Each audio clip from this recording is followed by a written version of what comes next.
Qué bello y placentero el amor con placeres, dice Shlomo Amelech. Shlomo Amelech era alguien que sabía mucho de placeres. Maya Fitu Nonaim, Abba Metanidim.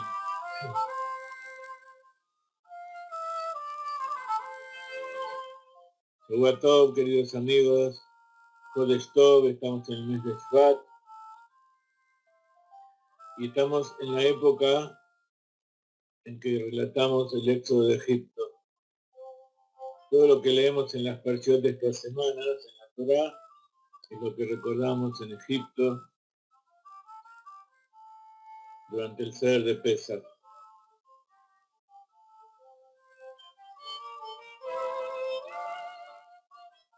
Pusimos una música de Purim porque ya tenemos que ir preparándonos, tenemos que ir estudiando las leyes de Purim. Hoy, sin embargo, vamos a estudiar acerca de Tu Shvat, el 15 de Shvat. Estamos en el día 2 de Shvat. Shvat quiere decir rama, así que es muy coincidente, muy adecuado.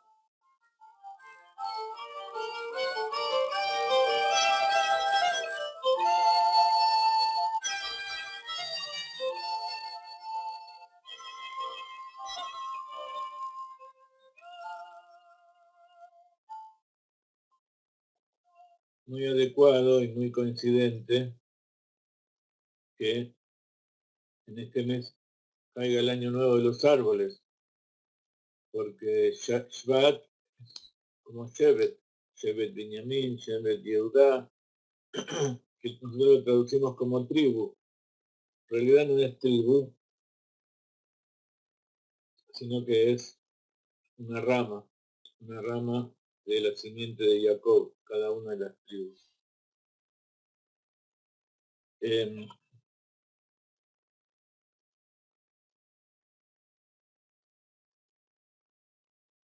Muy bien. Entonces, este mes que comenzó este Shabbat, hoy estamos en 2, en Israel ya es de noche, estamos en 3 de Shabbat. Se celebra el Año Nuevo de los Árboles, Tu Shvat, el 15. Vamos a ver luego qué es lo que significa. Es el mes número 11 del año. Corresponde a la letra Tzadik. Tzadik es Odolam. Yosef el Tzadik, que es la base de la vida. Y el Tzadik justamente representa al Etz HaChaim, al árbol de la vida, en el Gan Eden. Y los árboles que hay en el Gan Eden corresponden a las almas de todos los tzadikim que creó Hashem y que los distribuyó durante todas las épocas hasta el final de los días. Por eso está dicho que el hombre es un árbol del campo, Etz Asadeh.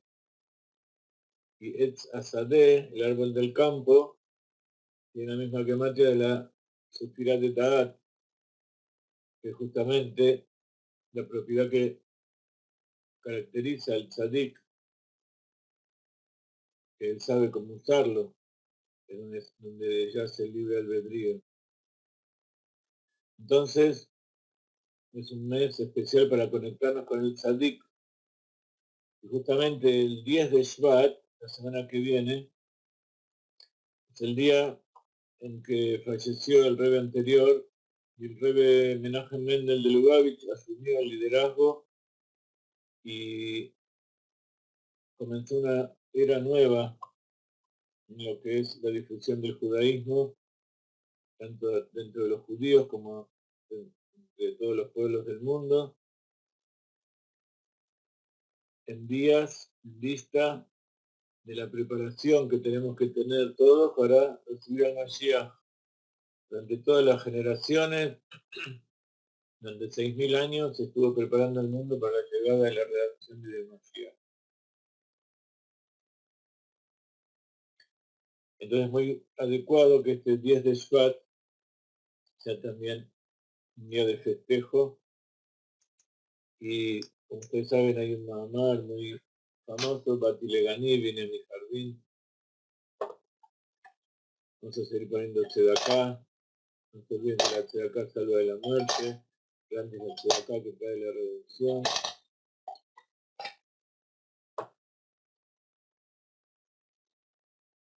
La semana que viene vamos a estudiar un poco de ese mamar, a lo mejor esta semana también. La semana que viene nos invitaron a viajar a Kohab Yaakov. Es un Yishub, un pueblo que está a 50 minutos de Jerusalén al norte, cerca de Ramallah. Allí vive nuestra compañera que vino de Argentina hace poco tiempo, Ana Miriam Ganopol, y nos invitó a dar una charla, así que posiblemente la semana que viene, el miércoles, vamos a dar nuestra clase de Tania allí. Pero vamos a dedicarla, creo, a Tu Bishvat, el 15 de Shvat del Año Nuevo de los Árboles. Entonces decíamos que este mes es muy especial. ¿Y qué es lo que necesita la vida? ¿Qué necesita para hacer de este desierto que era la tierra de Israel un Gan Eden? Agua. Este es el mes del agua, el mes de el Mazal de Dli. Dli quiere decir balde que se usa para cargar agua y que normalmente se llama acuario, no porque sea un acuario donde hay peces, sino porque es el aguatero, el que lleva el agua que simboliza la Torah. Y tenemos este mes es un mes de mucha lluvia, es la época de lluvia aquí en la tierra de Israel. Y bueno, vamos a seguir viendo algunos detalles más de Tubifat luego cuando hablemos de las halajot, las costumbres que se toman en cuenta. Y la tribu de Asher. Asher era una tribu que estaba en el norte, en el Galil, y allí había muchos olivos, que esa es la bendición que recibió de Jacob. Y algo que nos gusta mucho, que el sentido es el sentido del gusto y de comer cosas sabrosas.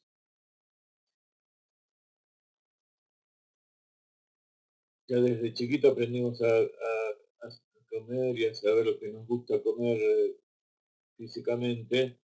Y lo importante ahora es saber qué es lo que satisface al alma, qué es lo que tenemos que ingresar por nuestra boca y nuestros sentidos para que satisfacer al alma. El alma le gusta comer del fruto del Etz Haim, del árbol de la vida, que es la Torá, un árbol de la vida para los que se aferran a ella. Ese es el verdadero placer del alma, comer una fruta sabrosa que vitaliza el cuerpo y alegra el alma. Y el órgano controlador es entonces el estómago y el esófago. Entonces hay una relación muy interesante entre estos dos órganos. Así que atención con estos asuntos, cada uno a hacerlo, a relacionar y meditar todos estos temas. Por supuesto, todo esto que les dije está en nuestra página, así que entran a nuestra página, dimensiones.org, lo van a ver. Estamos trabajando muy fuerte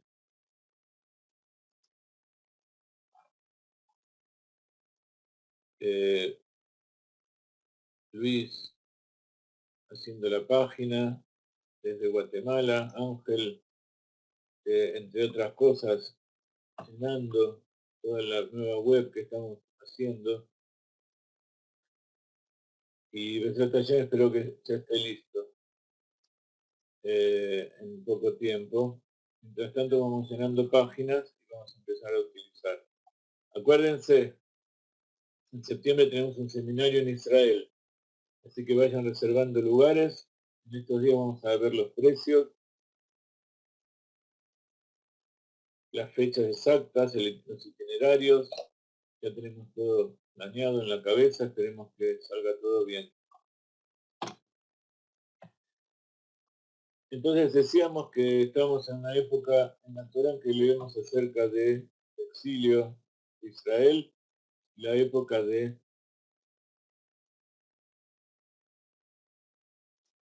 la salida de Egipto. Hay algo interesante y es que esta época se llama Shobabim, Beina Shobabim. En hebreo, Shobabim quiere decir rebelde.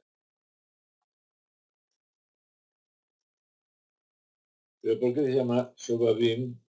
Porque estamos en la época de las Parshiot, estas 6 Parshiot,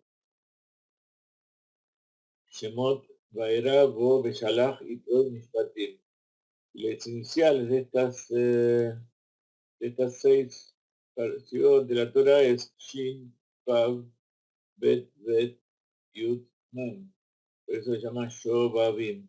Shobabim quiere decir rebelde. Entonces estamos en una época en que hay mucha tendencia a rebelarse a Hashem, mucha tendencia a hacer cosas que el Yetzirah le gusta, así que también hay que tener cuidado con eso. Cuidado con la forma que uno habla, lo que mira, lo que lee. Hay que estudiar mucha Torah, porque el agua es la Torah que da vida y que da placer al alma, pero también está dicho que el agua, el elemento agua, es la que hace crecer las tavot, todos los deseos en el corazón.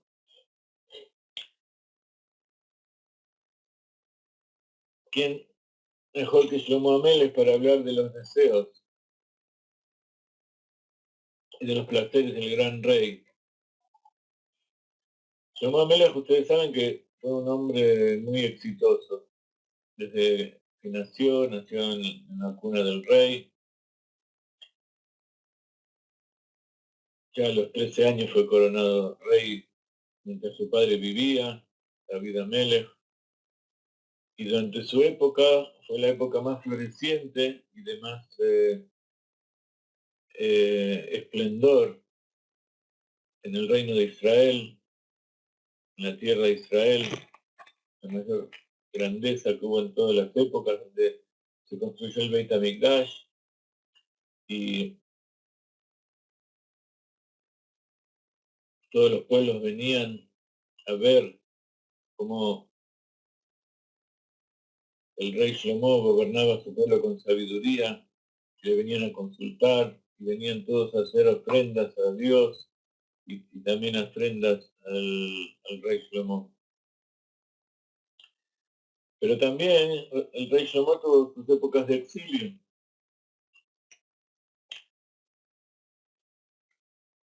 Ya cuando era una persona madura, que ya había vivido, ustedes saben que Shlomo Amelech construyó el Beit HaMikdash en 7 años, pero su palacio lo construyó en 14 años. Eso se puede interpretar en forma positiva o en forma negativa, como que tardó más y se ocupó más tiempo de su propia casa que de la casa de Hashem, pero en realidad lo que sucedió es que fue mucho más rápido y presto en construir la casa de Hashem que su propia casa. De todas maneras, su casa era un palacio muy hermoso, muy lujoso, esplendoroso, y tenía un gran jardín, un jardín hermoso, enorme, donde Shlomo Amelech salía a pasear.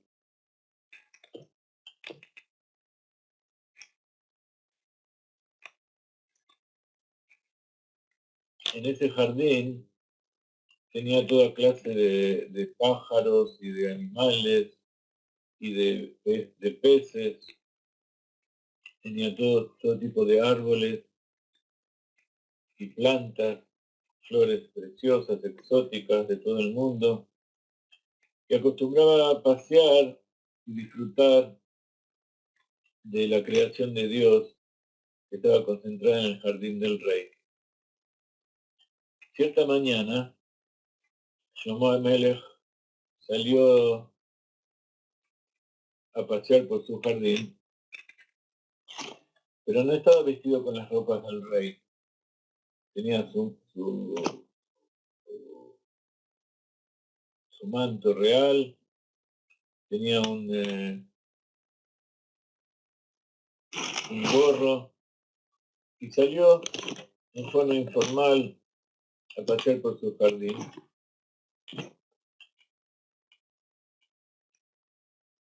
Porque era un día muy cálido, entonces tenía poca ropa. Paseando, disfrutando de su hermoso jardín, pasó por al lado de la carpa donde estaba el rey Ashmedai. El rey Ashmedai era el rey de los fantasmas, el rey de los Shedim, así cuenta el Midrash.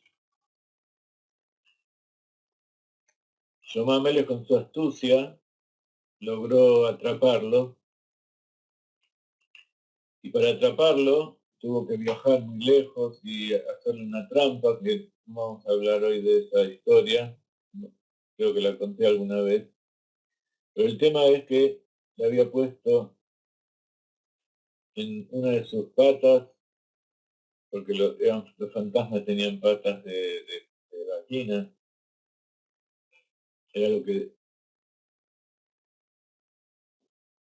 lo que caracterizaba a los fantasmas,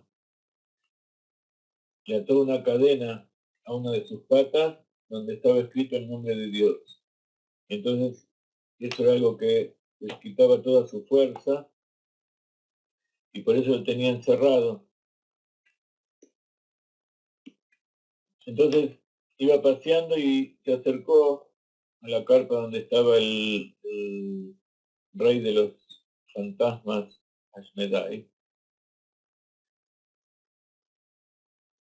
Y entonces, cuando el fantasma lo vio, cuando Ashmedai lo vio a Shlomo Amelech, empezó a suplicar y a pedir al rey que lo suelte, que le saque la cadena y lo deje libre. Entonces Shlomo Amelech le dijo: antes de soltarte, quiero que me digas de dónde proviene la enorme fuerza, el enorme poder que ustedes tienen. A tal punto que Akadosh Baruj Hu se vanagloria de sus ángeles, servidores, y también de ustedes, los fantasmas, los Shedim, como está dicho, que Toafot Re'emlo, esta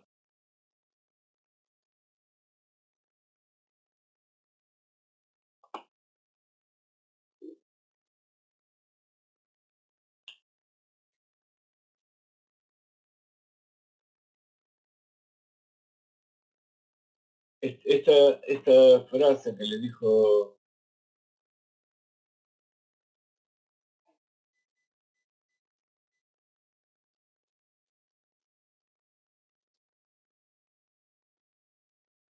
Shlomo Amelech, tiene una connotación muy interesante, que Toafot Re'em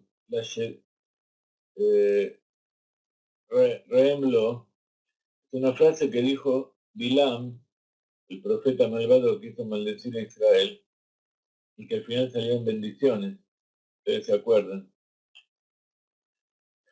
Esto que dijo está en la Perashat,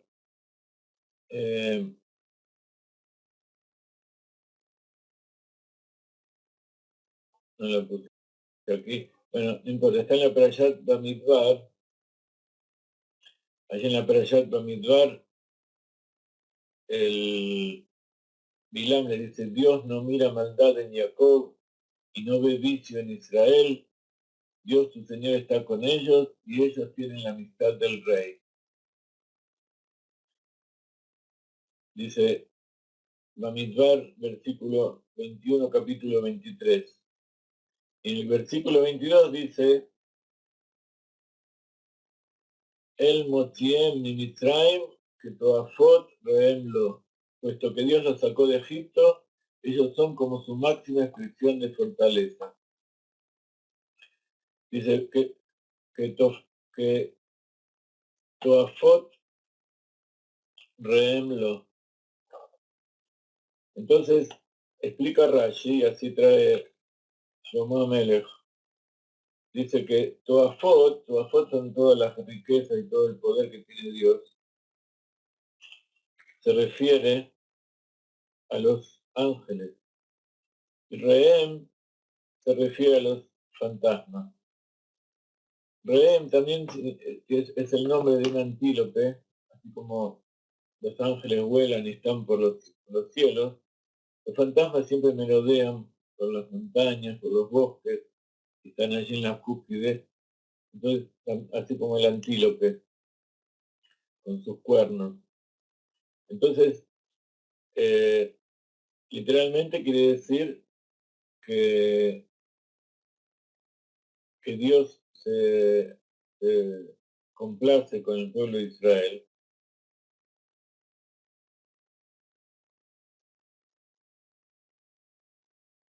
De acuerdo con las palabras de Bilam, el profeta, y ellos, por eso los sacó de Egipto, y ellos son su máxima expresión de fortaleza.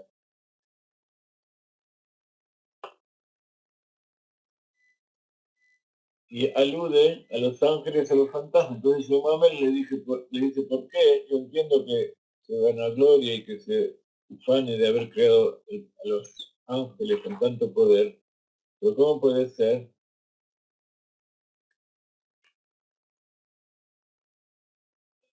¿Cómo puede ser que también se vanaglorie de haber creado fantasmas? Entonces le dijo Ashmedai para contestar al rey, ¿cómo puedo mostrarte la respuesta? Si me tienes atrapado con las cadenas y el nombre de Dios, y eso me quita toda la fuerza. Y tú, que es mi señor, el rey, estás enfrente mío, y en tu dedo hay un anillo de oro, donde también allí está escrito el nombre de Dios, el nombre Vaya. Entonces todo eso me debilitan tanto, y yo no te puedo mostrar por qué Hashem se ufana de nosotros. Entonces Shlomo Amelech escuchó las palabras de Ashmedai y lo liberó de las cadenas, y para que recupere toda su fuerza también se sacó el anillo. A pesar de que era el hombre más inteligente de todos, sin embargo, esa sabiduría no le sirvió para no caer en las trampas de Ashmedai. Entonces Ashmedai enseguida saltó sobre el Shlomo Amelech, una vez que recuperó su fuerza, se tragó el anillo y luego lo arrojó al mar. Luego le sacó el manto de rey a Shlomo Amelech, le sacó el turbante de su cabeza y extendió sus alas. Una ala se elevó a los cielos y la ala segunda se hundió en la profundidad del abismo, y con esa ala tomó a Shlomo Amelech y lo arrojó 400 millas de distancia. Arbameot Parsá. Parsá era mucho más todavía. Y entonces de repente Shlomo se encontró en un lugar extraño, en un lugar lejano, sin sus ropas reales, en medio de un camino, no sabía dónde estaba, y tanto miedo, y tanto pánico, se desmayó. Entonces después Ashmedai se disfrazó con las ropas de Shlomo Amelech, se puso su manto, se puso su turbante, por supuesto no se puso el anillo, porque ese anillo le sacaba las fuerzas. También cambió un poco su rostro para parecerse a Shlomo Amelech, entró al palacio y se sentó en el trono del rey. Toda la gente, el personal del palacio, pensaban que él era el rey de verdad, porque también su voz y la forma de hablar era semejante al Shlomo Amelech. Y aparte no sospechaban que era él, porque ellos tenían miedo cuando salían del jardín y no pasaban cerca de la tienda donde estaba Ashmedai. Entonces nadie se enteró que se había escapado. Entonces nadie se enteró de lo que había pasado y así Shlomo Amelech desapareció. En su lugar había un fantasma Ashmedai que estaba reinando sobre el pueblo de Israel. Cuando Shlomo Amelech se despertó de su desmayo, se acordó de todo lo que había pasado.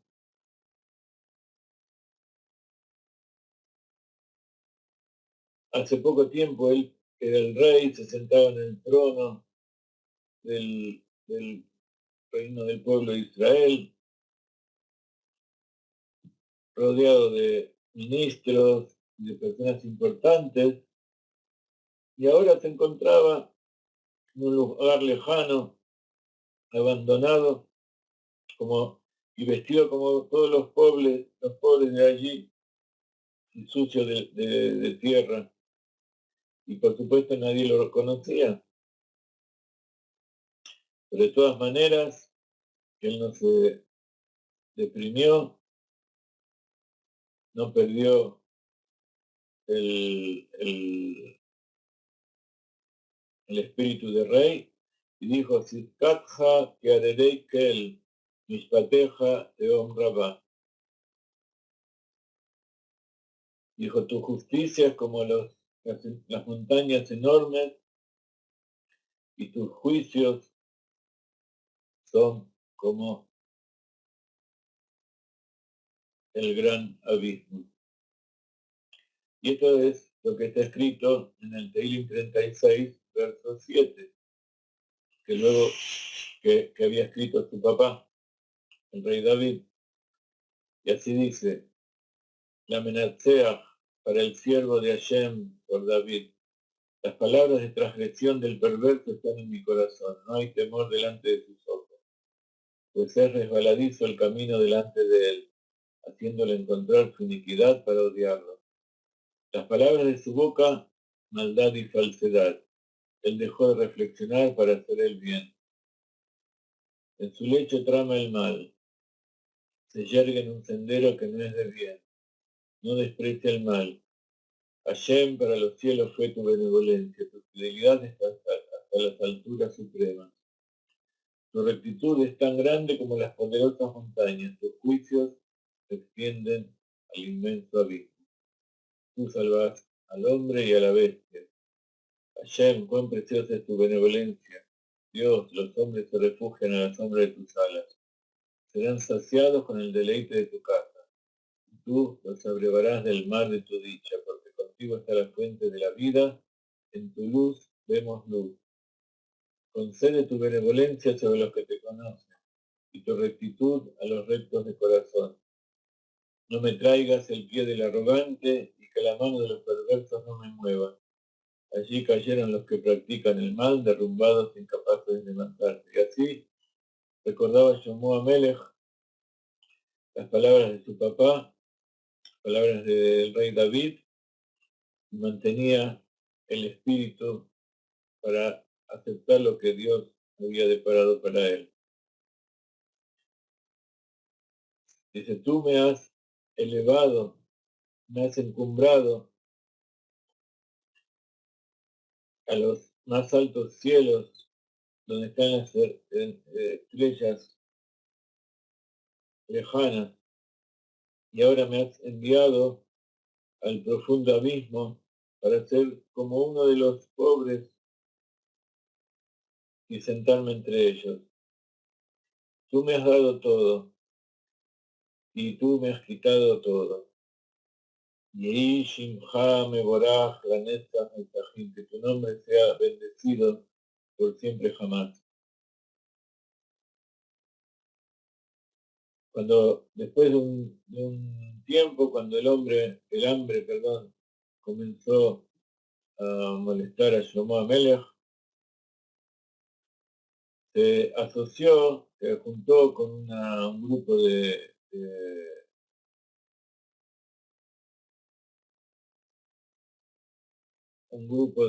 pobres y fue a pedir limosna para poder tener un poco de pan. Iba de ciudad en ciudad y gritaba a voz en cuello, yo soy Shlomo Amelech, yo soy Shlomo Amelech, Ani Kohelet ben David, fui rey en Jerusalén, rey de Israel.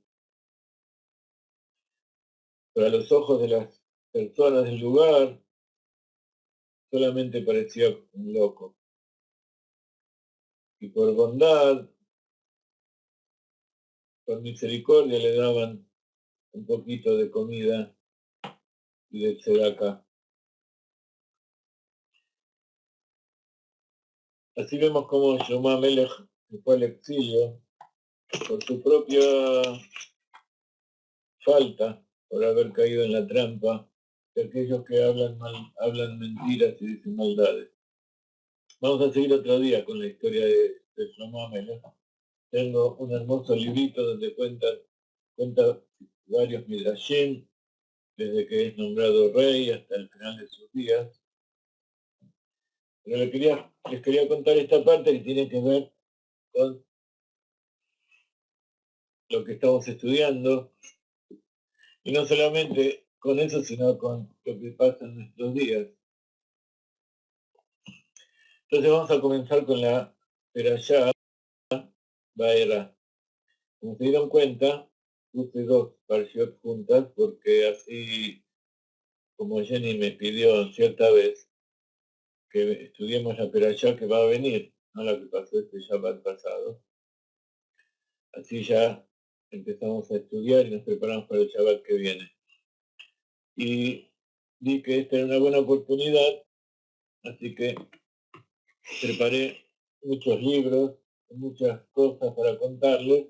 Vamos a ver hasta dónde llegamos. La música que pusimos al principio era parte del álbum de Purim. Era la canción número 9 de las 14 que hay. Se llama Shoshana Yaakov.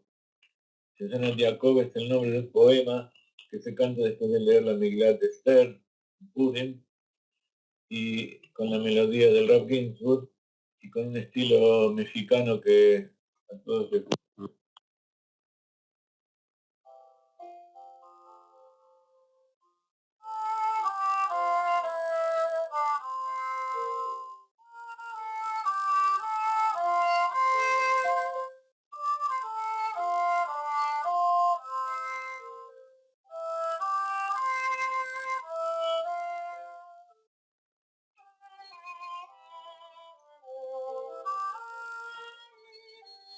Linda la melodía, ¿no?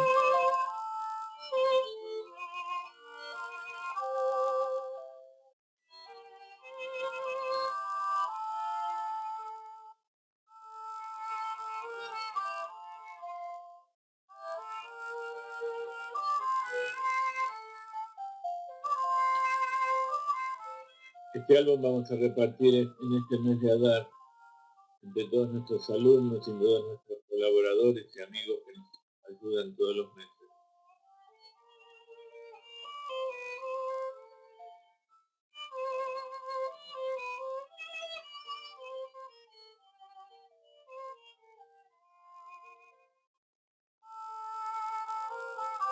Bueno, sigamos porque pasa la hora y nosotros seguimos con nuestro estudio. ¿Se acuerdan que esta Perashat Vaerá es la segunda del libro de Shemot, el libro de Éxodo? Y en la primera Perashá de Shemot, la Torah cuenta cómo el pueblo de Israel bajó a Egipto, se estableció allí, cuenta los nombres de las 12 tribus, habla de cómo murió Jacob, cómo murió Yosef, y así las 12 tribus. Con el tiempo, según algunas versiones, el mismo faraón, otras versiones dicen que hubo un nuevo faraón que no conoció a Yosef y a Jacob, y empezó a dudar, a tener miedo de los judíos por la forma en que crecían y se reproducían, y entonces los esclavizó, como ustedes saben. Una esclavitud terrible, muy difícil. Explica Hatzidut, en palabras del Zohar, que la generación de Egipto, del pueblo de Israel que fue esclavizado en Egipto, fue la generación de la Torre de Babel. La Torre de Babel construyó ladrillos y para hacer edificios y torres, para elevarse a los cielos y luchar contra Hashem, para luchar contra las fuerzas de la naturaleza que ellos habían dominado y querían entonces señorearse también con los mundos espirituales. He dicho que esa generación sabía el secreto de la energía atómica, etcétera, etcétera. Y entonces en ese momento en que construyeron edificios para ir en contra de Dios, Dios confundió sus lenguas y se formaron las 70 lenguas de las naciones, y al no poder comunicarse, al confundirse las palabras, ya perdieron todo su poder, porque el hombre se llama Medaber.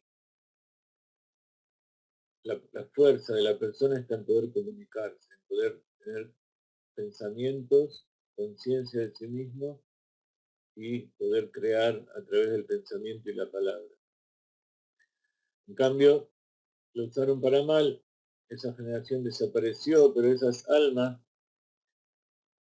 habíamos dicho que Jacob también preparó las almas del pueblo de Israel al apacentar las ovejas en la tierra de su suegro, Labán. Entonces, posiblemente toda esa generación descendió al nivel de animal y posiblemente también descendió a nivel de vegetal. Ya cuando llegó la época de Jacob, pasaron se reencarnaron en las ovejas y luego se reencarnaron en los propios hijos de Jacob, en los descendientes, para formar el pueblo de Israel. Y la terminación de la rectificación de esas almas para cumplir su tarea de heredar la tierra y recibir la Torá y poder rectificar el mundo, para que se revele Dios, fue justamente el exilio de Egipto. Aquí en el exilio de Egipto también construyeron edificios enormes, las pirámides, Pitón y Ramsés, casas para los egipcios, y también hicieron sus propios ladrillos. Entonces vemos cómo Akadosh Baruj Hu juzga a la humanidad, juzga su creación, Nidá Keneget Nidá. Con aquellos que pecaron, con aquellos también se rectificaron. Entonces, muchas veces me preguntan qué es lo que había pasado en otras vidas que tienen que rectificar ahora. Y en Hasidut, el Baal Shem Tov nos enseñó que no hay un interés especial en saber qué es lo que pasó en otras épocas, porque tenemos que cumplir los preceptos, tenemos que hacer el trabajo que nos corresponde ahora y tratar de cumplir lo más posible, no solamente aquello que podríamos pensar que tenemos que rectificar. Pero si queremos tener alguna idea, entonces, de qué es lo que tenemos que rectificar de otras épocas, de otras reencarnaciones, podemos ver cuáles son las dificultades que tenemos ahora. Y si queremos ver cuáles son las cosas buenas que habremos hecho en otras generaciones, podemos también ver todas las cosas buenas que nos pasan ahora. Entonces así podemos entender que todo lo bueno y todo lo aparentemente malo que nos sucede es nada más que una rectificación, una recompensa que nos da Dios de una oportunidad nueva para vivir y poder completar aquellas cosas que no hicimos bien y perfeccionar aquellas cosas que hicimos bien. Entonces llegó un momento en que el pueblo estaba muy esclavizado y Moshe fue enviado por Dios para salvar al pueblo. Se le reveló en la salsa ardiente y le dijo, ve al faraón y dile que te deje salir. Que deje salir a mi pueblo. Let my people go. Let my people go. Deja salir a mi pueblo. Entonces fue con su hermano Aarón, hizo algunas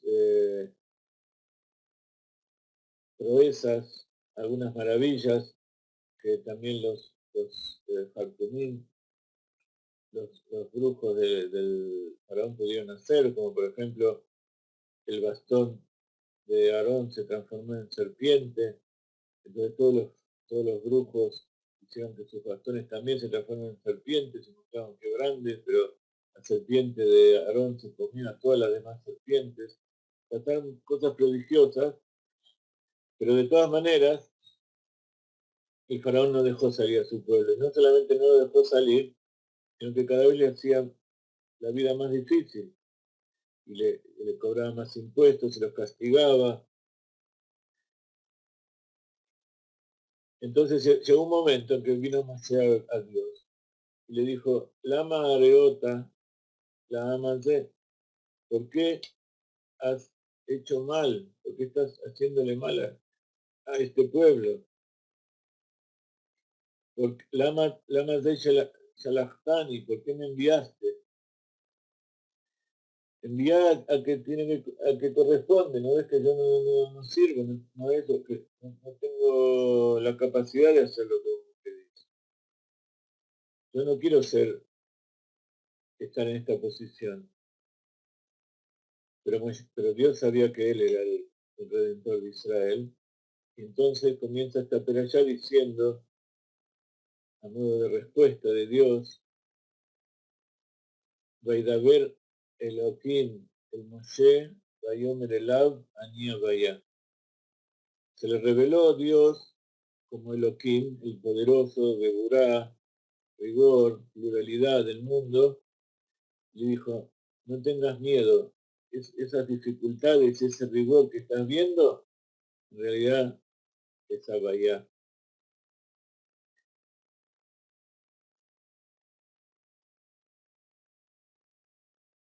Me revelé ante Abraham, Isaac y Jacob como Kel Shakai y no les permití que me conocieran por mi nombre Abaya. Vaera el Abraham, el Isaac, el Jacob, Kel Shakai, Ushmi Abaye, Donudati Laem. Y entonces, acá hay un tema con los nombres. Este tema con los nombres le dijo mucho a Moshe Rabbeinu, pero hay que entender de qué se trata. Ustedes saben que los nombres de Dios son, cada uno representa un aspecto, como se nos revela a nosotros. Kel es el nombre que tiene que ver con Abraham Avinu, es el nombre de bondad. Shakai, Shin Dalet Yud, es el nombre que significa Shedai. Shedai quiere decir basta, hasta aquí. Es el nombre con el cual él pone límite a los mundos, pone limitación hacia los recipientes de los mundos, y dice hasta aquí es la revelación de la luz. Hasta aquí puede llegar el conocimiento de las criaturas, pero más allá no van a poder. Y por eso le tuvo que decir esto que vos estás viendo aquí y que de la forma en que yo me revelé a los Abot, que fue a través de Gesed y Geburá, pero eran nada más aspectos limitados de mi ser, mi nombre Abayá no se lo di a conocer a ellos. Entonces, significa que para poder salir de ese lugar había que tener un conocimiento de este nombre. Y el tema de los nombres es algo que también constantemente me preguntan, y hay mucha gente que utiliza nombres de Dios. Ustedes saben que en la Torah hay 4 niveles de palabras.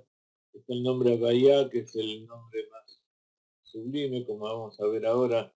Les voy a leer una enseñanza de las Admor Zaken, que está en un libro que se llama Torah Or,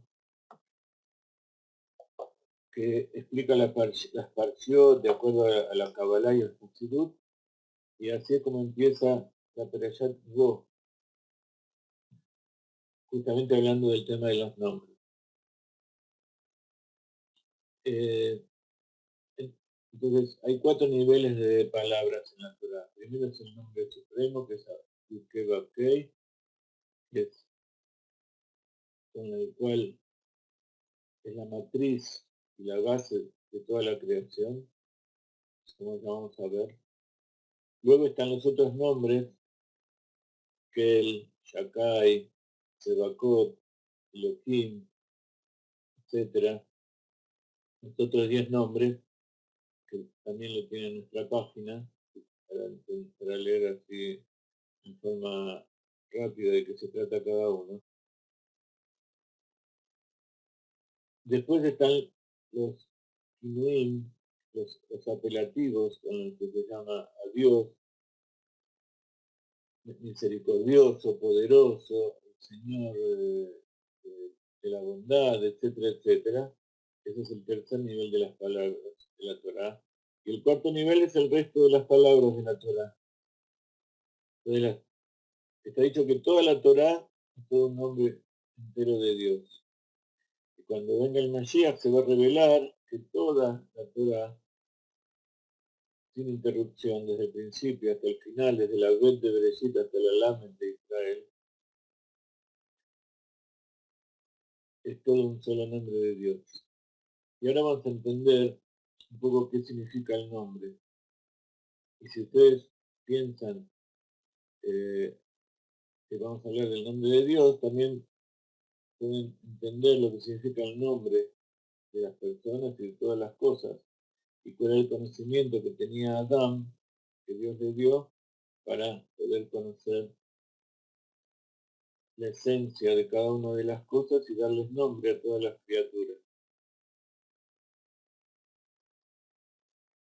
En la Perashat Bo está escrito: בעצם היום הזה יצאו כל צבאות השם מארץ ישראל.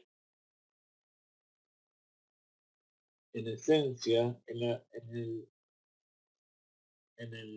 lo más elevado de este día, salió todo Tzivot Hashem, las huestes de Abayá, de la tierra de Egipto, que está escrito en la Perashat Bo. Dice el Admura Zaken, y he aquí que que dijeron los sabios de bendita memoria sobre Haná. Haná fue la madre del profeta Shmuel, de la cual aprendemos a tefilá. ¿Recuerdan que estaba con el sumo sacerdote Elí pasó al lado de ella y ella estaba llorando porque no tenía hijos y pensó que estaba borracha, entonces ella le dijo que no, que estaba derramando su corazón a Dios y entonces él le dijo, ahora entiendo que sos una buena mujer y le dio bendición, le dijo que su hijo no tome vino y no se corte el pelo, que ella misma ya deje de hacer que tomar uvas o vino, porque su hijo va a ser un profeta de Dios, que ese fue el profeta Shmuel.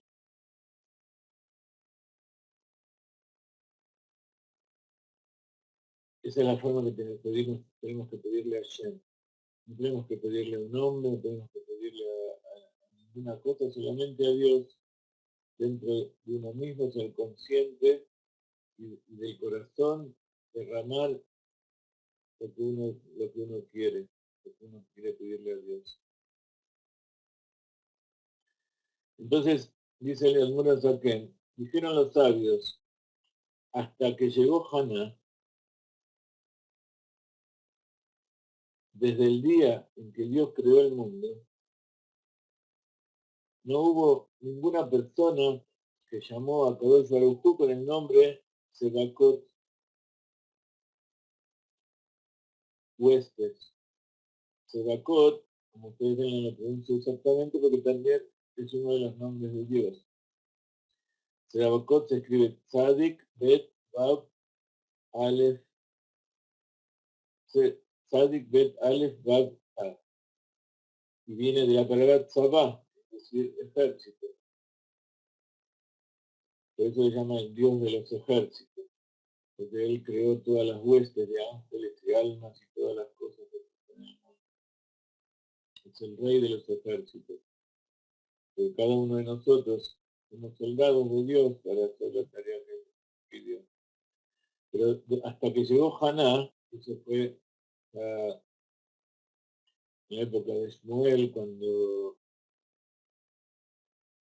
ya estaba el templo, o sea, pasó mucho tiempo después que el pueblo de Israel entró a la tierra de Israel. Nadie lo había llamado con el nombre de Tzubakot hasta que vino Haná. Por eso,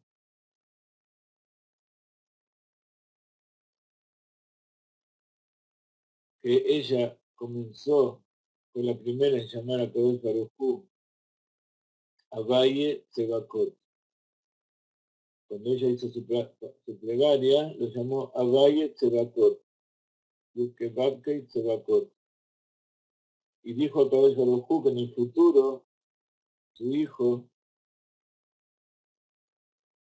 va a comenzar todas sus profecías con este nombre, como está escrito, y dijo Shmuel, así dijo Hashem Tzebakot, liberé, me acordé de mi pueblo, etcétera, etcétera. Todas las profecías de Shmuel comenzaban con este nombre. Eran el nombre de Abaye Tzebakot. Y también los últimos profetas también profetizaron con este nombre, Haggai, Zecharia, Malachi, ellos fueron los que más usaban este nombre. Y entonces dice el Admira Zaken que Tzebakot es uno de los nombres que no se pueden borrar. Cuando se escribe la Torah, si hay alguna palabra que está mal escrita, se puede borrar alguna letra y corregir, salvo las letras que componen los nombres de Dios. Entonces, Abayá y todos los otros 10 nombres de Dios, si se escribe mal, hay que volver a escribir toda esa página, hay que sacarla y empezar a escribir de vuelta toda esa página. Se puede corregir, no se puede borrar. Entonces, para entender esto, dice Admona Zaken, tenemos que comenzar entendiendo que es un nombre. Y también cuál es la virtud y la grandeza especial del nombre Abaya, sobre el resto de los nombres. Y luego entender lo que significa Abaya Tzedakot. Dice, es sabido que la esencia y la existencia infinita de la luz infinita de Dios, bendito sea, es simple, de completa simpleza, y no corresponde para nada en la esencia y la existencia infinita de Dios que haya apelativos o que haya nombres,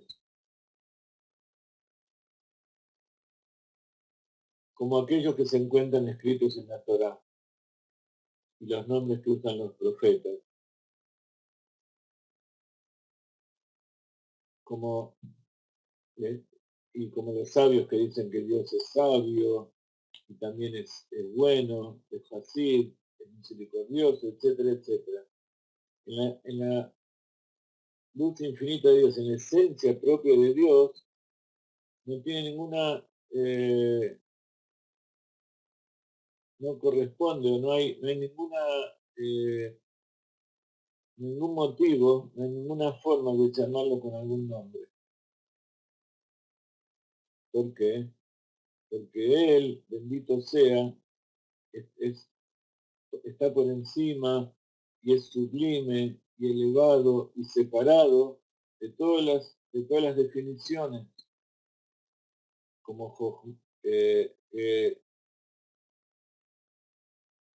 como por ejemplo que la sabiduría es la primera revelación. La sabiduría es la máxima virtud de las criaturas. Entonces,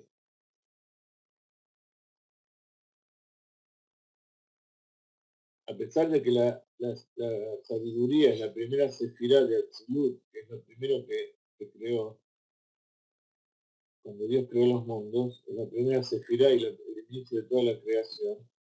Con respecto a Dios, es como si fuera cualquier acto físico en el mundo de Asiá. No hay ninguna diferencia entre lo más alto de los mundos espirituales y lo más bajo de este mundo material con respecto a la luz infinita y la esencia de Dios.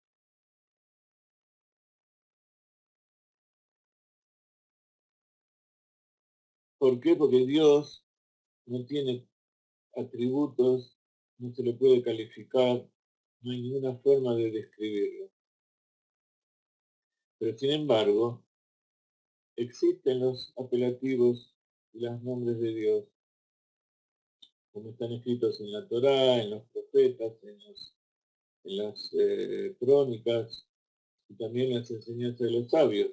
Entonces, si uno no se puede referir a Dios con los nombres y cualidades, porque existen,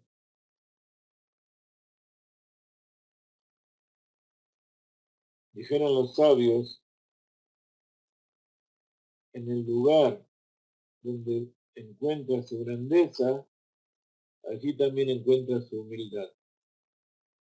¿Por qué? Porque Akadosh Baruj Hu se rebaja y se baja a sí mismo para investirse en las 10 recipientes de Atzilut, que son las 10 sefirot, Gesed, Geburah, etc.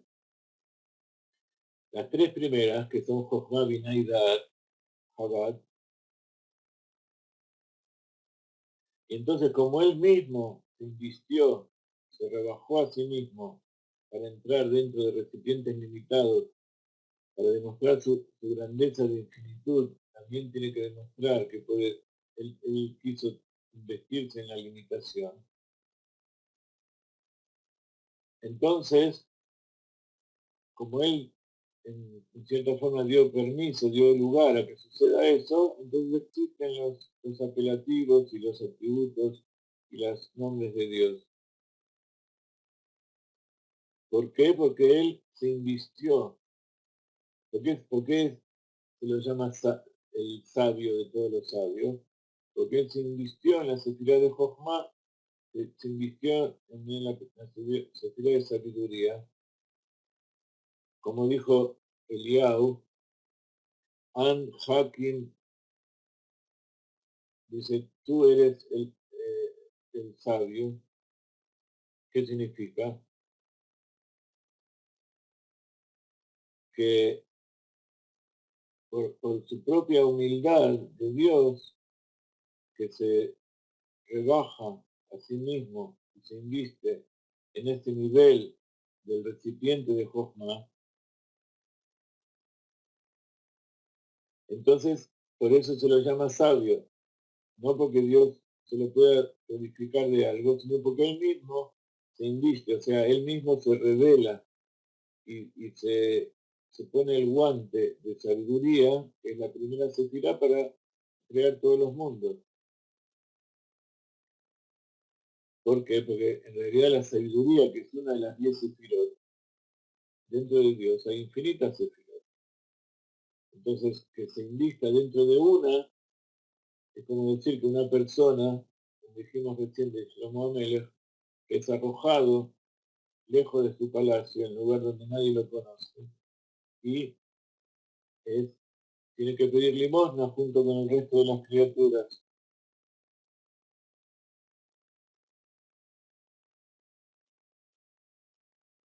Y entonces así puede estar a nivel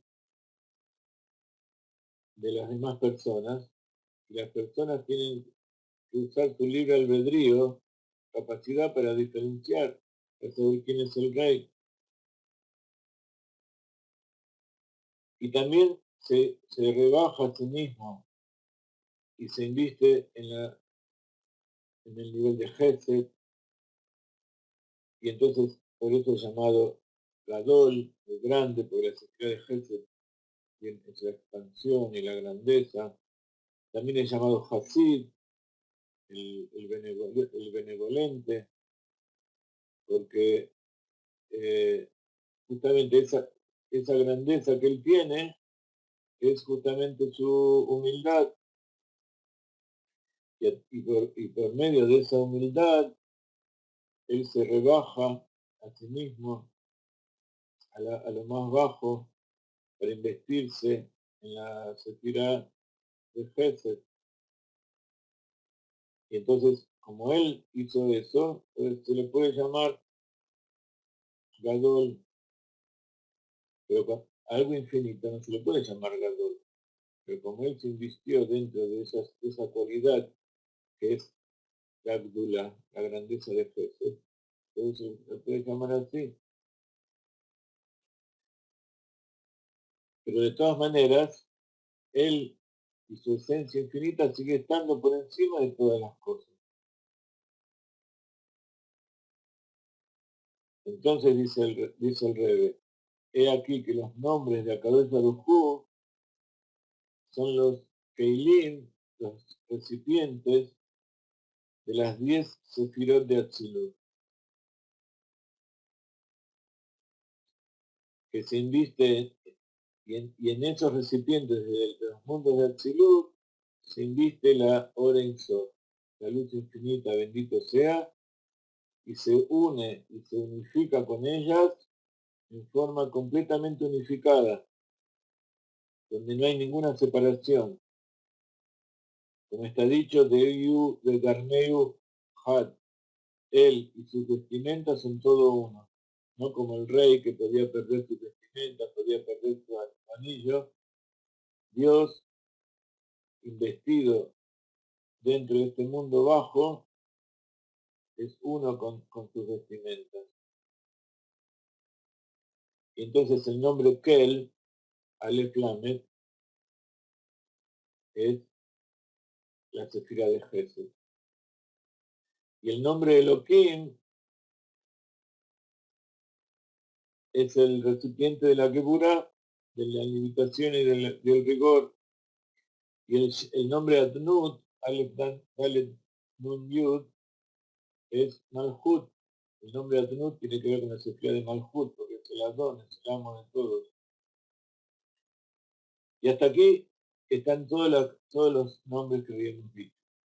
Pero ahora viene el Rebe y nos dice, pero de todas maneras el nombre Abayá, Yud-Kei, es el primiut, el interior, el corazón de todos esos nombres que tienen que ver con los recipientes, con las 10 sefirot. ¿Por qué? Porque el nombre Yud-Kei está a un nivel de la luz que se inviste dentro de esos recipientes. Y por eso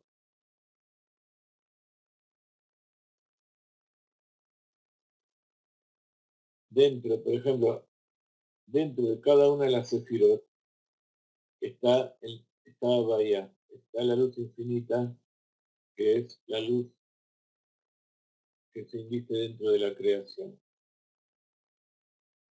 Y el recipiente de la sefirot le da distintas características. Cuando se invite en Jochma le da características de sabiduría.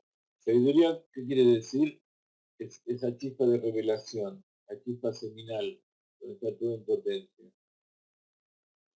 Ya no es algo infinito, el nombre de Dios, sino que es un aspecto. Cuando se invite en Gesed, dentro está la luz infinita, que está representada por el nombre Yud-Kei, pero se reviste de un recipiente de bondad. Entonces se le puede llamar Gadol. Y así con cada uno de los recipientes. En cada uno de los recipientes está investido Dios. Y acá obtenemos una meditación muy importante, que es que como todo está construido en las 10 sefirot, todas las cosas que existen, de las más minúsculas hasta las más extremas, en todos los mundos, todo es las 10 sefirot, podemos entender que por afuera nosotros vemos pluralidad, vemos diferentes características, pero por dentro está la luz infinita. Y esta meditación es parte de lo que nosotros llamamos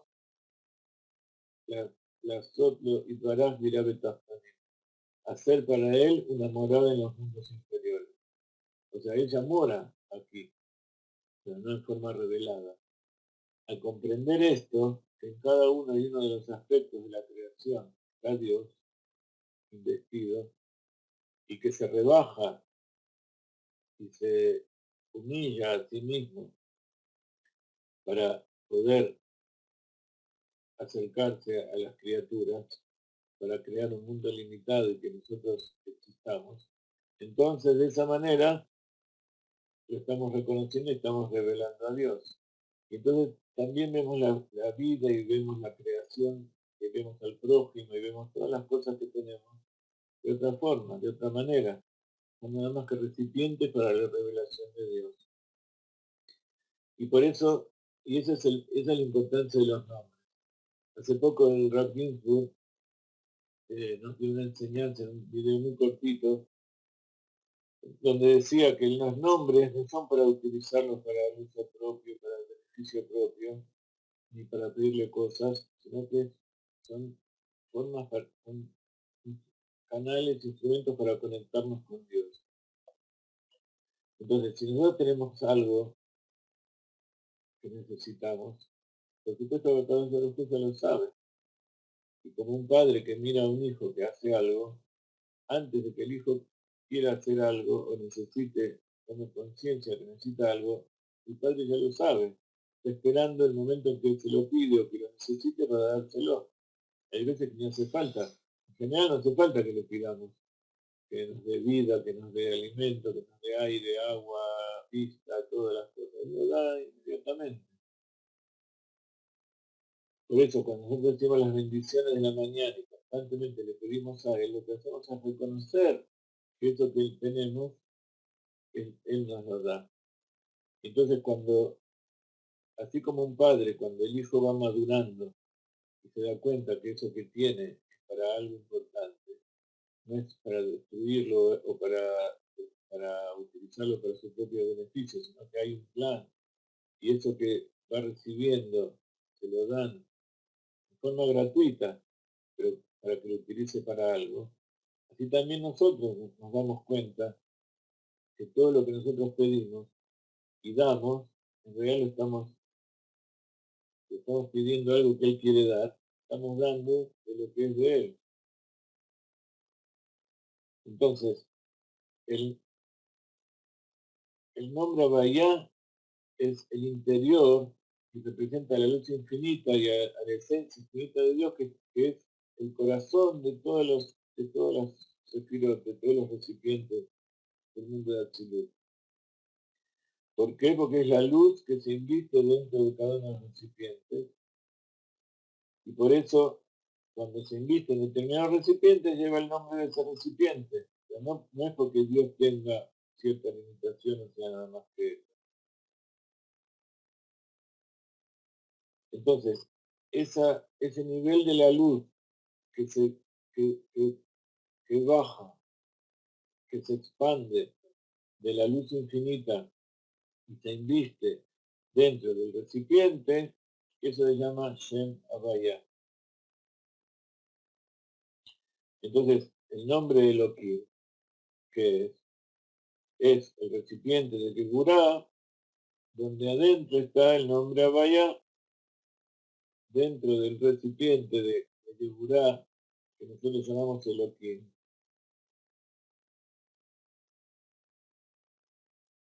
Está la luz infinita, representada por el nombre Havaya, Yud-Kei, esa luz que se inviste dentro de ese recipiente. Y así con todos los nombres que no se pueden borrar, que están a nivel de recipiente. Y el nombre Havaya es la luz que se inviste dentro de ellos. Y por eso dice el Rebbe Shneur Zalman, que el nombre Havaya se combina con todos los demás nombres, como está escrito, cuando Dios creó a toda la humanidad en el libro de Bereshit, dice, Beyom Azot Havaya Elohim Eretz Shamayim, el día que Dios Havaya Elohim hizo la tierra y la tierra y los cielos. Nosotros leemos que Bereshit va Elohim et Hashamayim Betahare, que Dios creó los cielos y la tierra. Y muchas veces estudiamos que en realidad lo que se inviste dentro de todo eso es el nombre Gaia. Está oculto por las espinas, está oculto por las hojas verdes. ¿Se acuerdan cuando hablamos de 1820? El nombre Elohim de Gematria Teba oculta a Gaia. O sea que el recipiente de Geburah es lo que genera este mundo físico. Por eso este mundo de limitación. Pero que dentro de eso está la luz infinita de Dios. Dios está en todos lados. Y también está escrito Hashem Tzedakot, como decíamos recién, que vistió a Hannah y los profetas. ¿Por qué? Porque es dentro de esas huestes de todas las cosas creadas,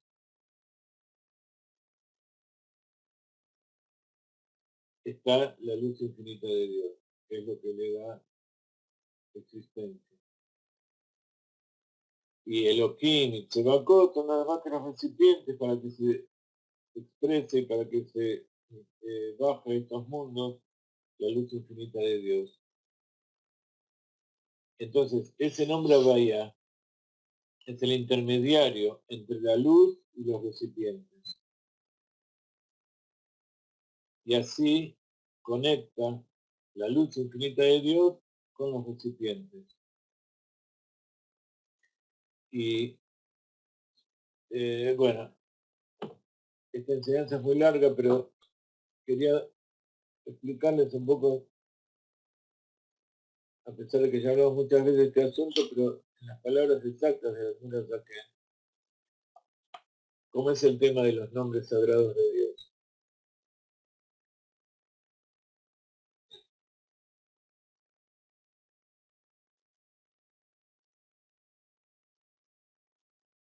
Vamos a escuchar otra melodía.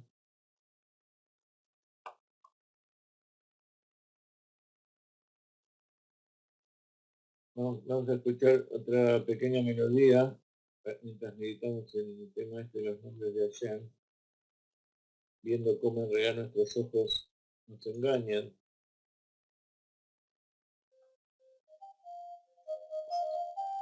Esta melodía se llama Hashem Melech, Hashem Malach, Hashem Imloch Olam Baed. Dios es rey, Dios fue rey, Dios será rey por siempre, jamás. Y es la perdición de los malvados.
Escríbanme, en este momento yo no tengo la lista de todos los que están aquí, escríbanme a admin@galenay.org y les voy a mandar algunas melodías.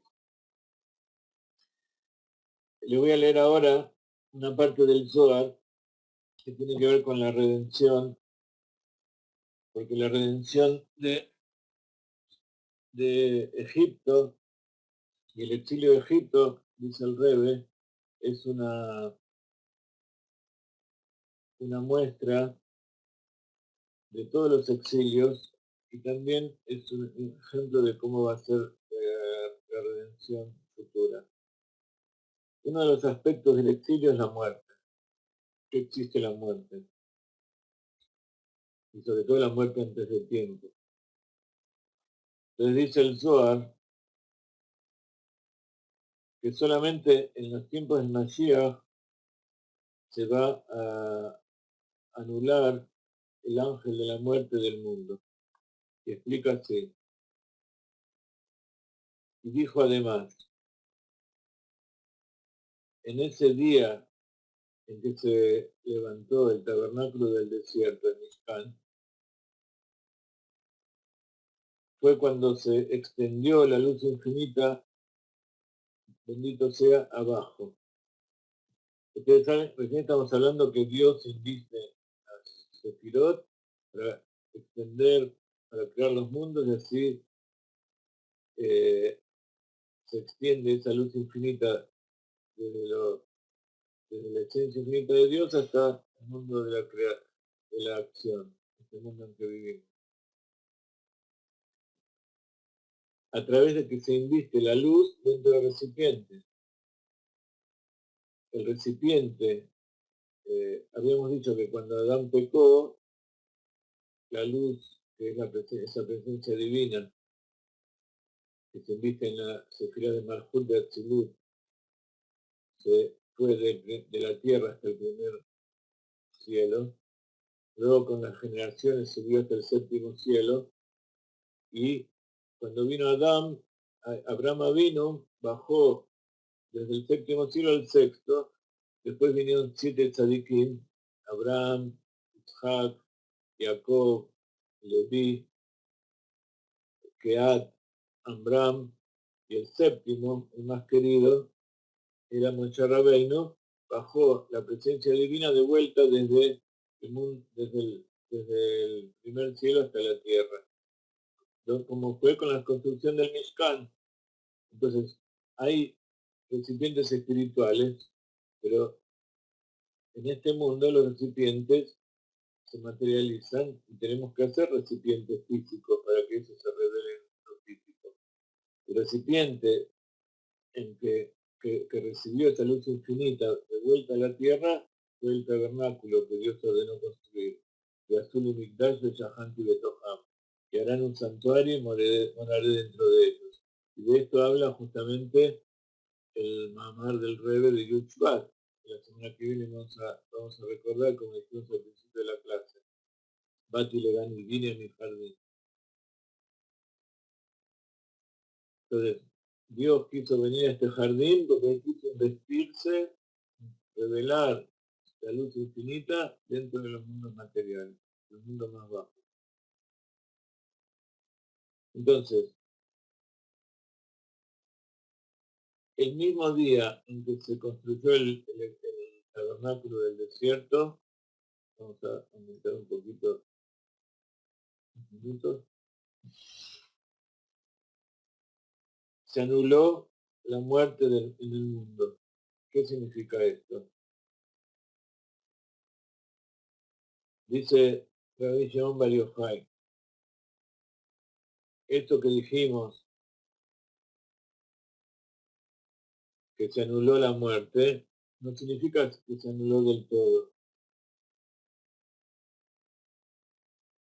¿Cómo puede ser? Si después que vino el tabernáculo hubo el pecado del becerro de oro, hubo mucha gente que murió, vino el Malach HaMavet, el ángel de la muerte, al mundo. Pero no es que cuando se construyó el tabernáculo desapareció por siempre, sino que se fue de este mundo. Y cuando, ¿qué significa? Que no podía dominar como dominaba antes de que estaba el tabernáculo. Cuando la presencia divina de Dios no está revelada en este mundo, la muerte, el ángel de la muerte domina. Cuando se revela la presencia divina de Dios, cuando está construido el tabernáculo, cuando está el Beit HaMikdash, entonces la muerte no puede dominar. Por eso todo el tiempo está pidiendo al Mashiach y que se reconstruya el templo, que se libere Jerusalén, para que desaparezca la muerte del mundo, no solamente del pueblo de Israel, sino de todos lados.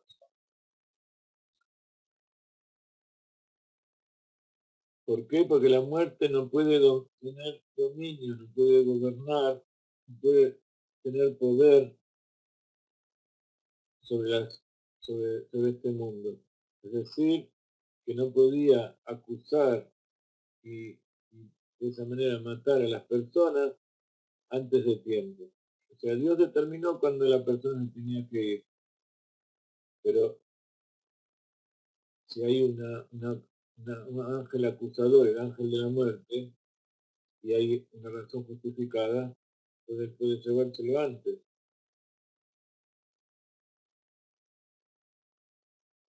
¿Por qué podía venir entonces, si con el tabernáculo se había echado la muerte?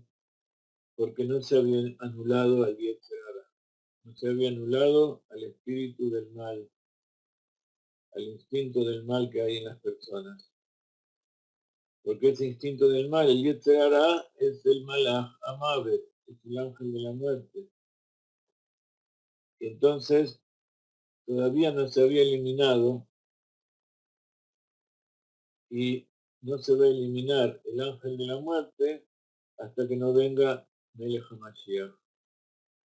Entonces, el Zohar fue escrito mucho antes de que exista el cristianismo. Y entonces esto está atestiguando que el Mashiach todavía no llegó porque todavía hay muerte en el mundo. ¿Por qué va a pasar eso? Que cuando venga el Mashiach no va a haber más muerte en el mundo. Porque entonces a través de Arujú va a estar dichoso, se va a alegrar de su creación.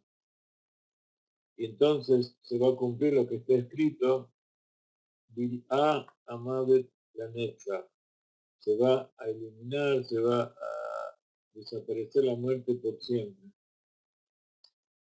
El ángel de la parte va a ser anulado de este mundo.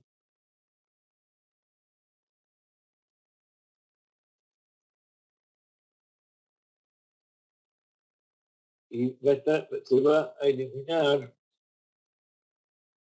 como está dicho, que el más malvado de todos los pueblos es Amalek. Amalek, que es de Gematria Safek. Amalek fue el que persiguió el pueblo de Israel desde atrás y eliminaba a los más débiles. Y justamente el Safek, que quiere decir duda,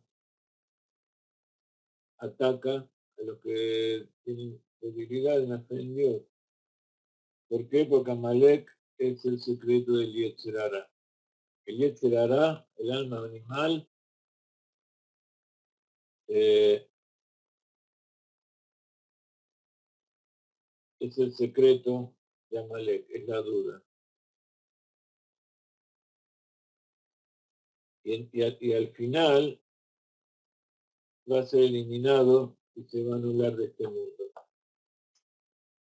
Así dice Rabbi Shimon Bar Yochai. Por eso decimos todo el tiempo, queremos Mashiach ahora. Entonces, vamos a, ya hicimos una introducción a la Perashat Bo.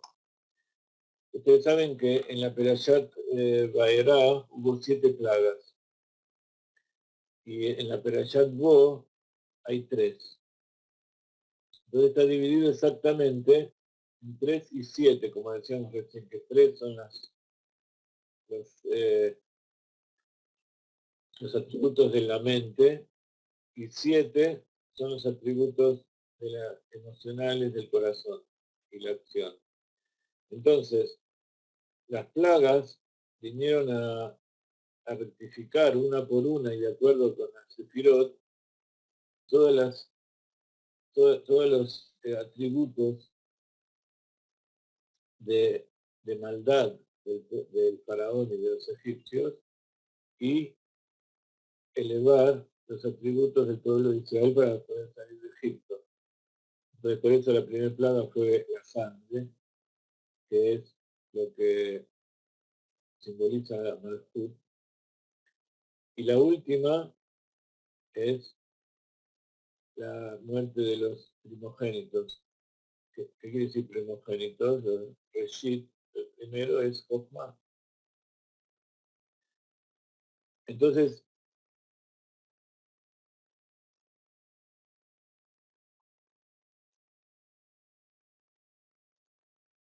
empieza el capítulo 12, la Perashat Bo diciendo, Vayomer Abaye el Shebel Aarón de Eret Mitzrayim Lemor, y le dijo a Bayá, o sea, se reveló la luz infinita de Dios a Moshe y a Aarón en la tierra de Egipto diciendo,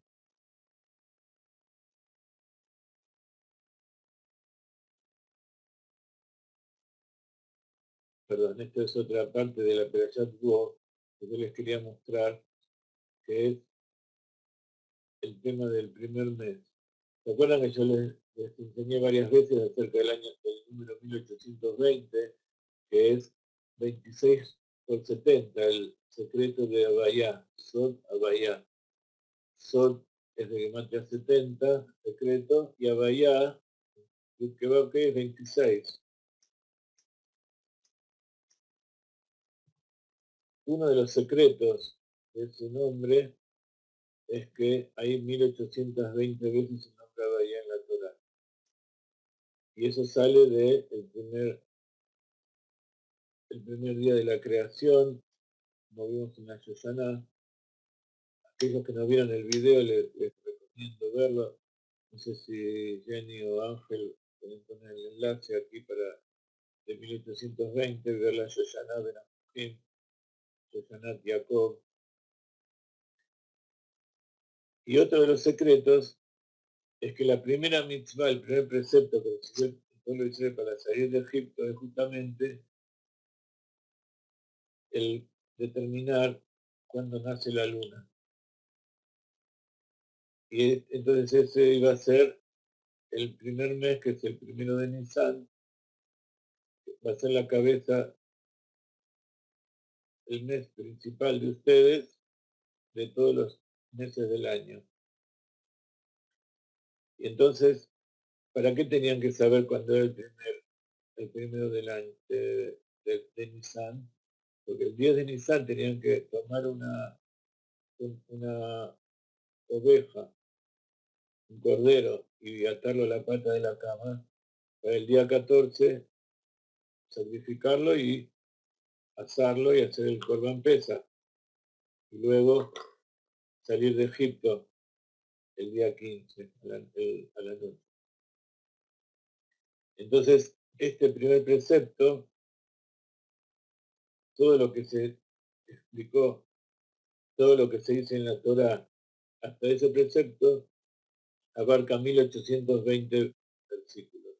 Entonces, una operación muy especial, porque es el momento en que ya es la última plaga de la oscuridad, donde también se produce la muerte de los primogénitos, y antes de esa última plaga, de estas últimas dos plagas, Dios le dice a Moshe que prepare al pueblo de Israel para que sepan cuándo es el primero del mes, que le enseñó cómo era cuando nacía la luna, y entonces así el 15 podían salir de Egipto. O sea, es una mención muy importante que es la base.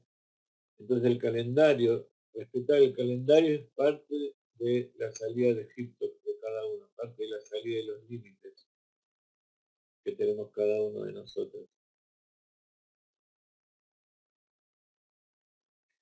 Y así como comienza la perashá, también comienza de una forma muy extraña.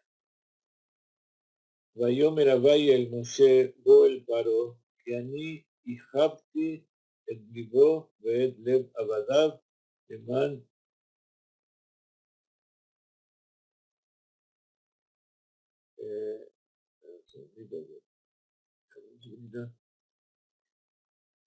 leman shiti ototai ele de Kirbo. Dios le dijo a Moshe, ve al faraón, los he hecho obstinados a él y a sus consejeros para poder demostrar estas señales milagrosas entre ellos.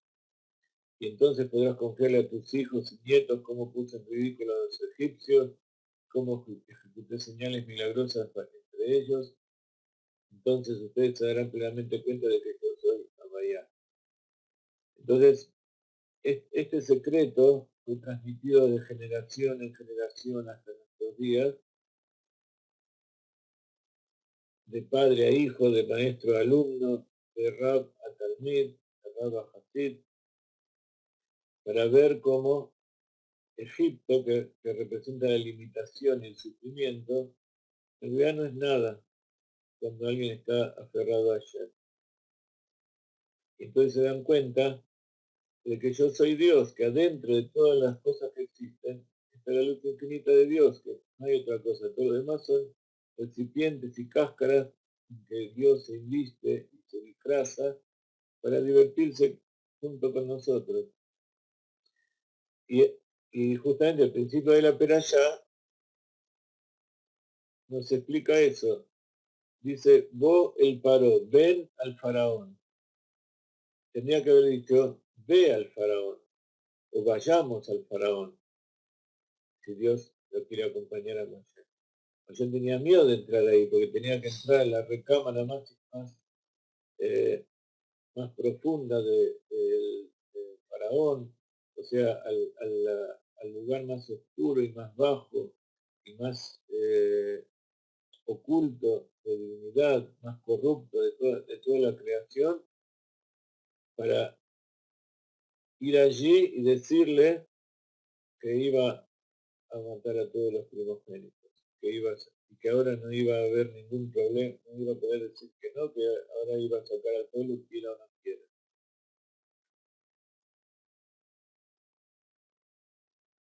Entonces, vemos algo sorprendente. No le dice ve al faraón, sino le dice ven al faraón. Significa que allí en el lugar donde está más oculto, donde está más alejado y oscuro, allí puedes encontrar también a Dios. A pesar de que vos pienses que Dios se encuentra en lugares bellos y luminosos, etcétera, etcétera, Dios se encuentra en todos lados. Y si querés llamar a Dios desde las profundidades, mi mamá, Kim Karati Hashem, desde las profundidades llamé a Dios, Él también te va a escuchar porque Él está allá con vos. No es que va a bajar a buscarte, sino que Él está allá con vos en la profundidad. Y en el lugar donde hay más ocultamiento, donde las cáscaras impuras dominan, también ahí está Dios. Y todo eso son cáscaras que puso Dios para que nosotros las rompamos y sepamos que no existen. No hace falta tener mucha fuerza, simplemente darse cuenta que es Dios y que todas las cosas que hay en el mundo, las leyes de la naturaleza, son cosas que Dios ama, pero que están hechas puestas al servicio de sus criaturas y al servicio de Dios para hacer su voluntad. Lo único que hay que hacer que es Beazul y Migdash, Vishahan Toham, y van a hacer un santuario, y yo moraré dentro de ellos.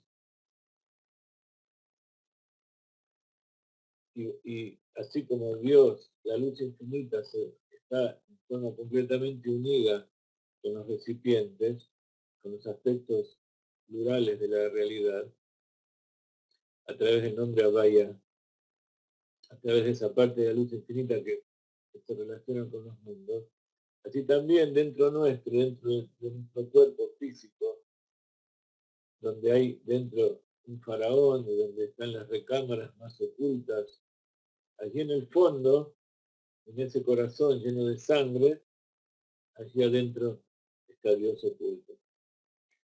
Y ese es el mensaje de esta expansión, es el mensaje de la salida de Egipto, es el mensaje de Bati Leganí, el mensaje que dio el Rebbe el último día de su vida, el Rebbe anterior, y que el Rebbe, su yerno, luego continuó y lo fue explicando durante 40 años. Vamos a dedicarle 5 minutitos a explicar algunas cosas de Purushvat, que también tienen mucho que ver con todo esto que estamos estudiando, porque es la renovación de la savia dentro de los árboles, por eso comienza el año el 15 de Shvat.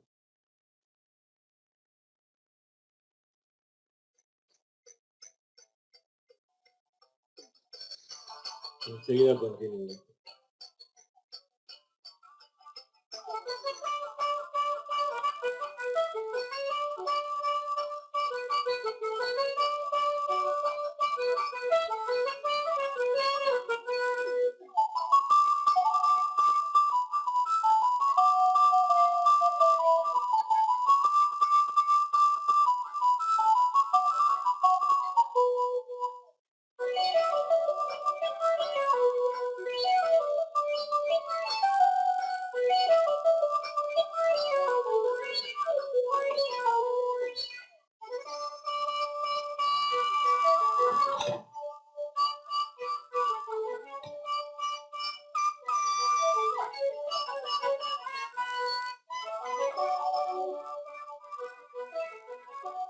Para los que no saben, estamos preparando un seminario en Israel para septiembre.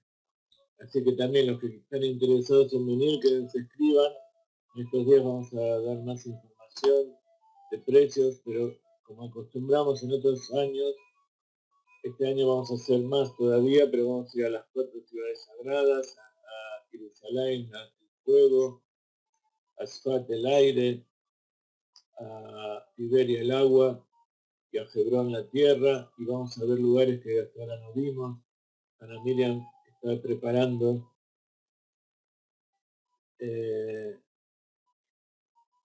toda una serie de excursiones a lugares antropológicos y, arqueológicos, con un arqueólogo amigo nuestro, que entre paréntesis, es uno de los arqueólogos que encontró la cueva donde están los sarcófagos con los huesos de Yeshu y su familia. Así que va a haber cosas interesantes en este escenario.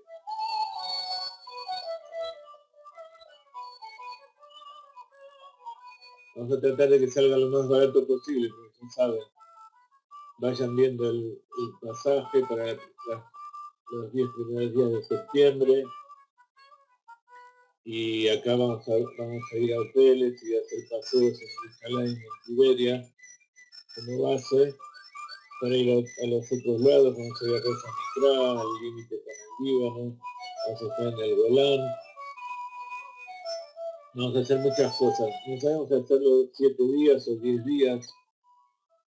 A lo mejor vamos a hacer 7 días y para los que se quieran quedar hacemos 10 días más, 3 días más.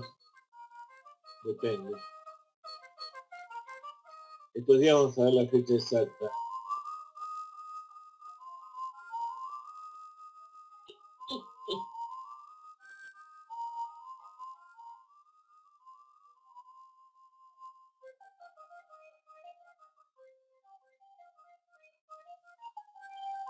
Eso sí, hay mucha gente que pone lo que puede cada mes, pero eso no es a cuenta del pago del seminario, porque si no lo estaríamos pagando nosotros, ¿no? Muy bien.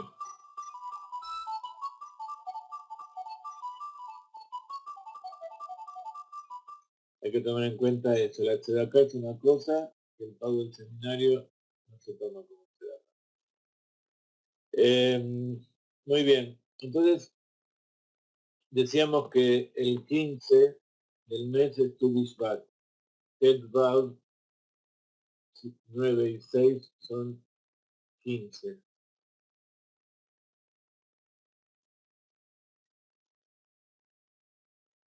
Cuando se cuenta en hebreo, con las letras, se dice Aleph, Bet, Gimel, Dalet, Hei, Vav, Zain, Het, Bet, Yud, Bet, Bet, Yud, es del 1 al 10.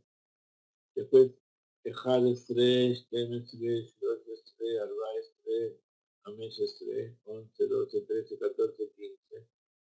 Pero si lo decimos en letras es Yud, Aleph, Yud, Bet, Yud Gimel, Yud Dalet, y después tendríamos que decir la Yud con la Hei, pero ese es un nombre de Dios, Yud Hei. Entonces no se usa 15 con la Yud y la Hei, sino que se usa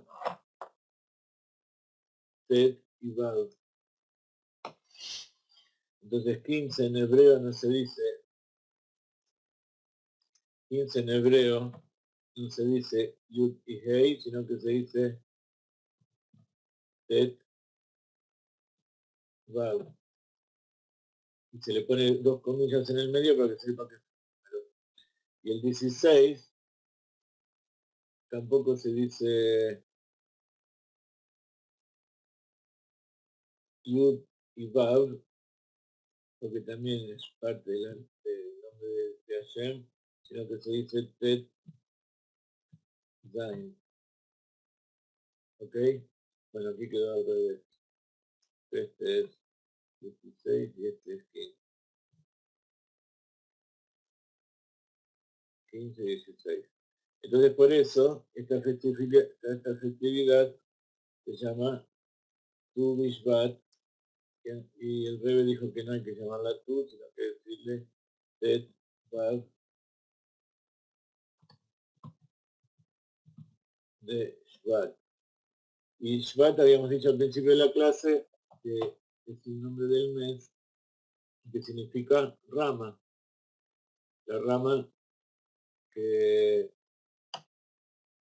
que tiene hojas y que está viva. Y también es el nombre que se da a las tribus, Shevet Benjamín, Shevet Yehudá, Shevet Asher, etc. Entonces el 15 del mes de Shvat es el Rosh Hashanah Leilanot. No se dice Rosh Hashanah de los Etzim quiere decir árboles, sino se dice Ilanot, porque Ilan también quiere decir árbol, pero se refiere a los árboles frutales. Entonces, Etz es en general madera, árbol, pero Ilan es árbol frutal. ¿Y cuál es la importancia de este Rosh Hashanah? Es que el 15 de Shvat es la fecha en que se cuenta para los árboles lo que es la Shemitah. Ustedes saben que el año de Shemitah, el séptimo año, no se cultiva la tierra. Pero ¿desde cuándo se cuenta? Para las verduras se cuenta hasta Rosh Hashanah. Pero los árboles tienen un ciclo del agua y de la savia que dura un poco más. Porque en Israel no llueve hasta que no llega ya el mes de noviembre, diciembre, octubre entrado.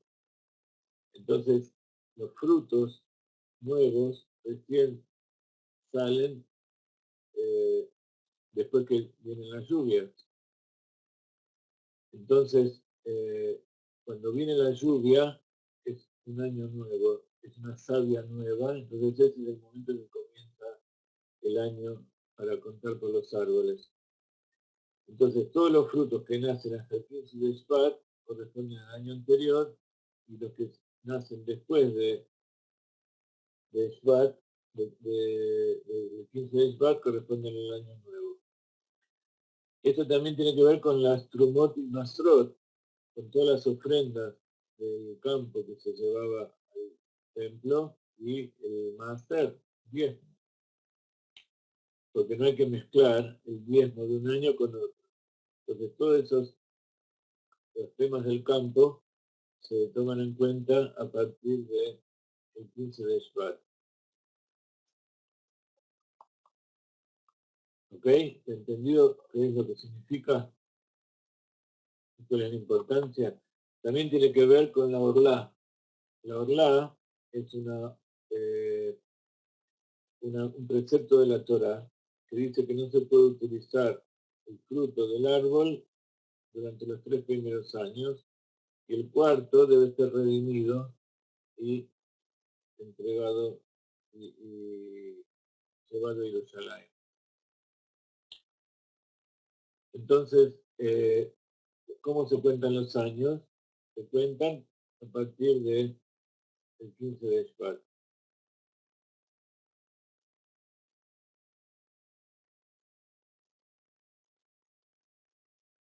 ¿Cómo se cuenta, se determina cuáles son los frutos que pertenecen a un año y a otro año?